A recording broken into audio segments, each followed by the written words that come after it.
Hey, everybody. Fascinating chat today with MEF, an amazing community focused on what's next in networking and network as a service. Pascal, how are you? Good, Evan. Good. Doing really well. How are you? I'm well. Thank you so much for being here. You're the CTO of MEF, an amazing community around an industry I've spent 30 plus years in. So I have lots of questions about the amazing work you and the members are doing, but maybe introductions are in order first. Introduce yourself if you would, and who is Matt for folks who may not be familiar? Absolutely. Thank you, Evan. So I'm Pascal Menezes. I'm the CTO of MEF. And my background is probably about now close to yours, like 40 years now. I think I just hit my 40th year.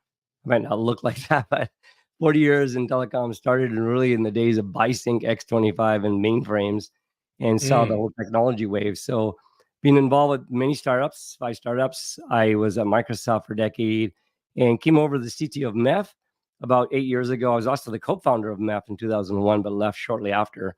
So I have a huge background like yourself in telecom and really excited about the new times of telecommunications and what we're doing and all this softwareizations and virtualizations and clouds. So really fun time. Now MEF itself is a organization global. We have about 200 plus members, mainly service providers, 130 plus service providers worldwide. And then the rest are all vendors, GSIs, and automation, networking vendors and so on. And together we come together to build on a foundational layer about what the next generation of telecom should be and not have to mm, everybody reinvent themselves. So examples of automation, how do you plug in to each other and make that automation work across the ecosystem? How do we define not that connectivity to turn it up really fast? We call it on-demand connectivity. How do you mm, add in all this overlay technology, privatization of the VPNs, which is really SD-WAN with application performance mm. guarantees? How do you put in cybersecurity into this whole area? SASE's become the big thing. And then finally, multi-cloud, hybrid and multi-clouds. How do you connect all kinds of clouds? That's going to be, very significant and important. So Well, fantastic topics. And how do you engage and support the community to drive, innovative thinking and collaboration in this space? What role do you see yourself playing? So our it's a really interesting question because most standards organizations kind of work in a kind of vacuum kind of thing, in my opinion, and Mm, don't really bring into account the key stakeholders. What we've done, I think, a little differently since I've come on board is we have a top down view about what's strategic and what's important in business. So we have a leadership team, not only the executives like myself, but we've got a board of directors that are chief product officers, CTOs of major telecom mm, tier one providers worldwide. We have a technology advisory board of the really the key stakeholders and owners of their business, both in cybersecurity, in automation, and now system integrations. And then we also have brought in an enterprise leadership council. So 12 top multinationals now have joined in. Then we've also added in a CEO advisory board that really comes in and talks about what they, as CEOs, they're thinking about as tier one providers and vendors, what they think about their business models, and so on. And we also have these regional councils that, for example, LATAM Council, we're starting one in Southeast Asia. We're talking about what's geographically what their concerns are. So together we come together and we talk about what are we trying to do, what are the concerns and challenges of the industry, and then together we take that and we put that into actual projects and implement that into actual standards where it becomes automation APIs comes out of it and SDKs, or we have actual standards that then drive mm. certifications. And then the members benefit from all of that. And it's all geared towards the strategic initiatives about how do we make everybody in the telecom industry win, grow bigger, better, faster, bolder. And that's kind of our goal, is to make everybody win. Fantastic. And describe some of the frameworks. You called out a couple there, and how you see those helping with challenges, obstacles for the industry. What are some of the more recent initiatives that are top of mind to you and the community? Yeah, so it's actually a very good question. We're seeing this world of machines come in, and I know many people don't like it, but machines are becoming very important in the world of technology, and especially in Mm, services and telecom to be exact. And what we're seeing is that machine-to-machine communication has now become extremely important to be able to turn up any service at a cloud-like speed. If you're used to telecommunication in the old world, it used to take 3 months, 6 months to turn up anything, and that's kind of old world thinking. The new world, what cloud has taught us is that I can go into a portal, click on something, and instantly it turns up, and that's the experience everybody, all the enterprise, IT pros and the business owners want, is that experience. So what we've done at MEF is we provide this huge automation framework in place, which has open APIs. And these APIs have two really major significant areas. One is, well, three to become automation. One is in APIs, we have business APIs. So APIs where the enterprise can go in to a provider and ask for a quote for a certain address, get a price quote for service. If they like it, they can order the service. Then, upon that ordering of the service, it might have to be that service is located in many parts of the world that they don't really own. For example, if you take a service provider in North America, and let's say you have a big enterprise saying, I want to connect to all my sites and the clouds all over the world at these geographies, that one service provider does not have the connectivity to do that underlay connectivity all over the world. So they have to work with all their ecosystem partners to do that and to coordinate all these sites to turn up and create this virtual private layer 2 network, for example. So that would normally take 6 months, and getting price quotes and salespeople involved, all that is going away to basically either APIs or a portal that enterprise customer comes into and says, I want these sites, I want these services, I want these speeds, I want this availability, and blah, blah, blah.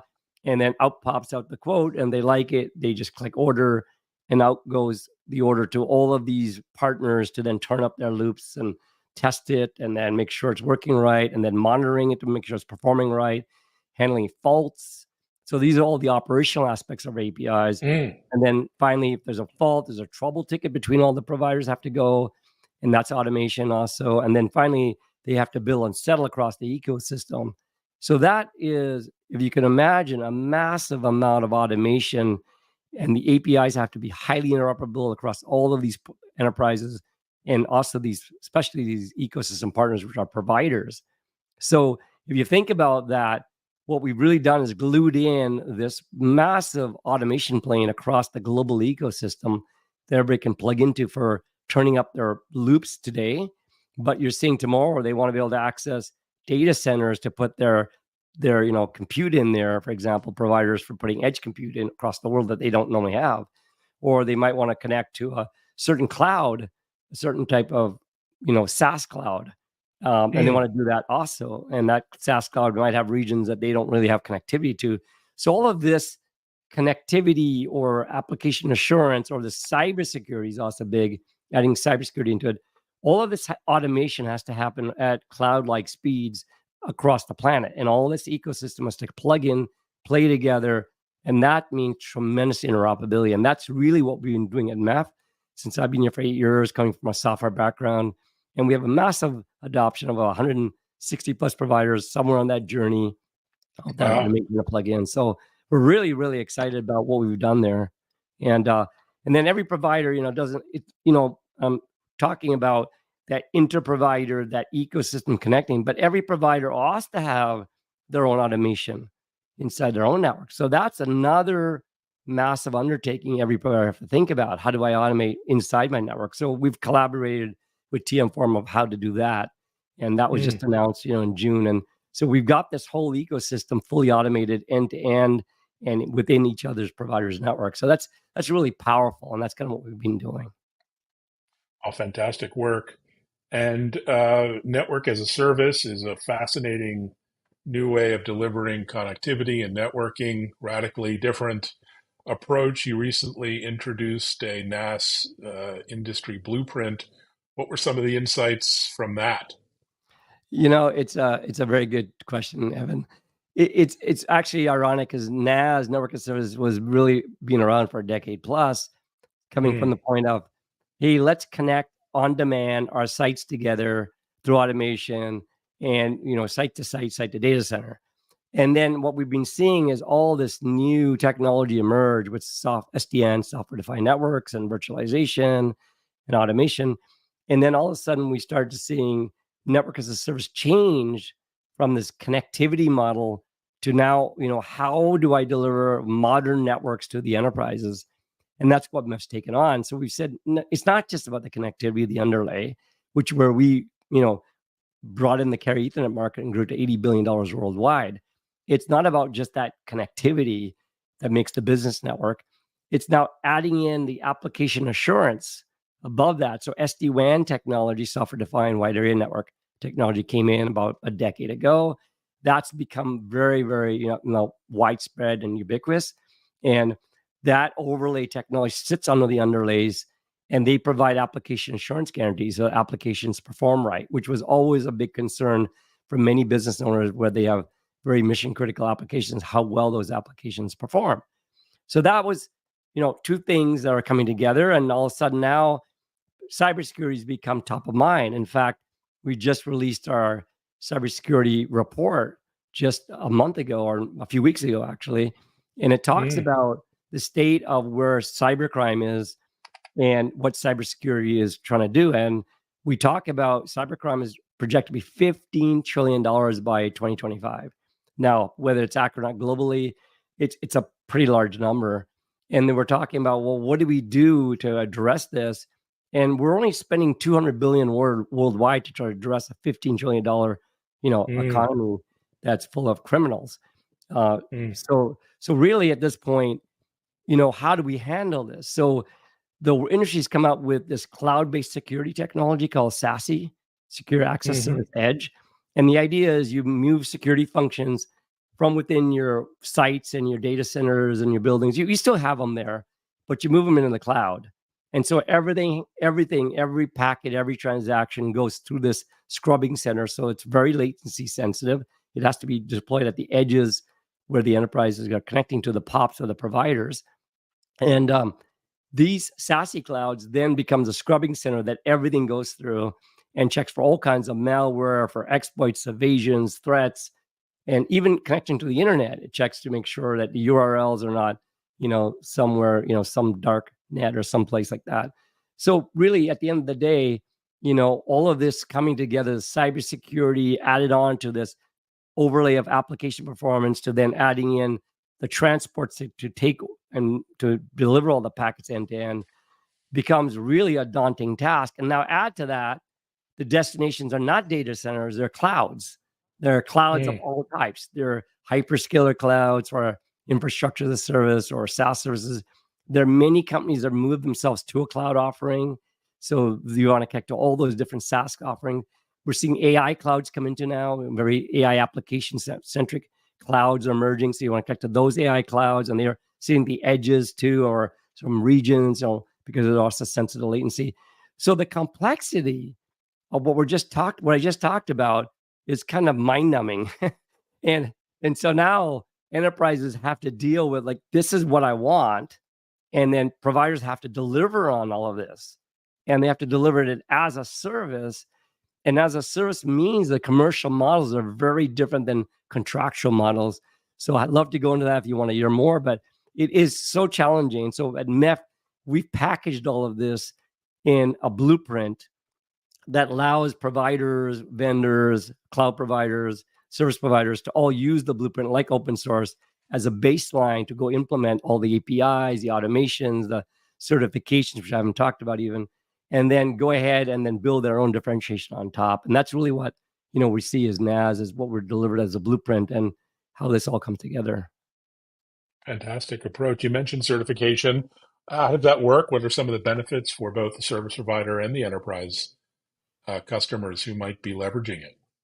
Yeah, Evan, the funny thing about certification, we see it in everywhere. I just bought some monitors, and there's, I think, a standard for mounting onto my displays and my mounts for my multi-head displays. And I'm like, there's a certification standard for that. There's a certification standard for power. I get a power plug, to plug into my computer. This certifications are the norm everywhere.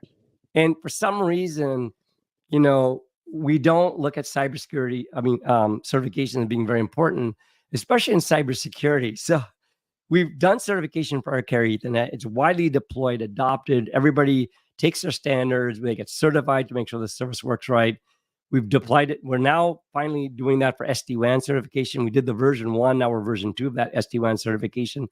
We just launched our beta for cybersecurity for SASE certification. And I got to tell you, this is the first in the world that actually tests for how well threats are being, managed by these services. Wow.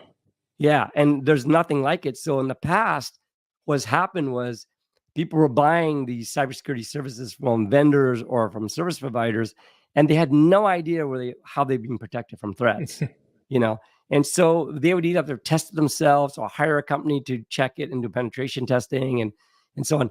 And what we realized, well, this is craziness. We are standardizing the cybersecurity of SASE and SD-WAN, and we should be checking the point of how well applications behave in the way of WAN impairments, for example, for SD-WAN. How well does applications classify? Because every application is encrypted, using TLS or HPS.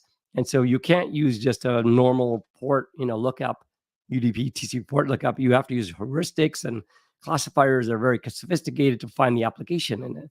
Because that's important. If you don't know the application, you can't know the policies to apply. Then you look at threats.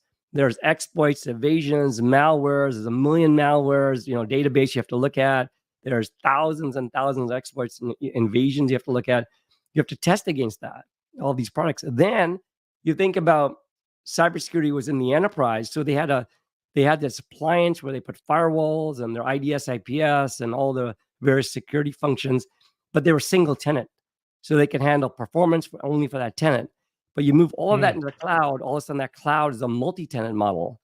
So how well does those security functions now perform in a cloud-native environment that's multi-tenant?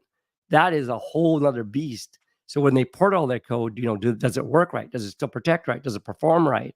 And then you have now zero trust. What are the policies, authentication, authorization policies? Do they work right?